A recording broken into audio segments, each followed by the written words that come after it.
I'm down in sunny San Diego at the #3 comic book company in the known universe. They did the numbers. I'm not going to say where we are, but you should be able to figure it out.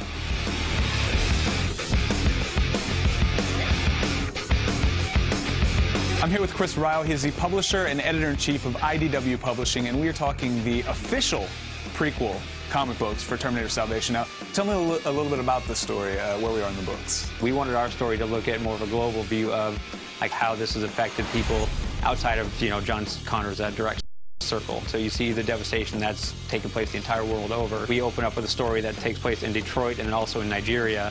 So you see these different factions of the resistance that are sort of coming together and being inspired by John Connor's voice and how they're each fighting in their own way. Okay.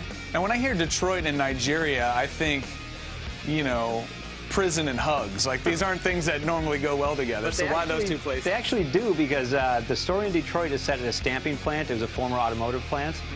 And then the steel is coming from mines in Nigeria. So you've got the resistance that's dealing with the stamping plant that's actually now building Terminators rather than cars. Okay. And then you've got the people in Nigeria that are mining the ore, and so they're each trying to set up their own way to stop this. One of the big things people are talking about as far as the movie goes is McG's involvement. Did you guys work with him in the comic book? And if you did, what was that relationship like? I spent about a week or so out on the set in New Mexico when they were shooting, and he came and spent time with us, and we walked through the production department and saw all the initial drawings, and he went through his vision for the movie and what he wanted to do. You really got a sense that this guy's really going to do this. Like, he's going to pull this thing off, and he's one of a few guys that I think can really pull a movie of this scope and size together, make it work. I mean, not everybody can do the big action movies and make it work effectively.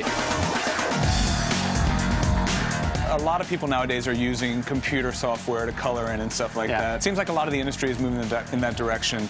Is this a Skynet thing, or are humans making this decision consciously? I think humans have made the decision because it's actually helped shrink the world, in that in the old days, you'd take an artboard, you'd mail it off to the colorist, and then they'd hand color the thing, they'd mail it back.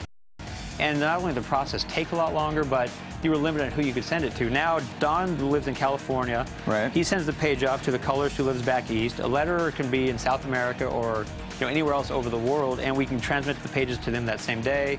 They can get it back to us the same day. So when technology is not trying to kill us, it's actually pretty beneficial to us. All right, Linda Hamilton, you're hot. But you're wrong, milady. The future is set, and it's printed right here on the high-quality, glossy paper stock that IDW is known for. That's some reading material.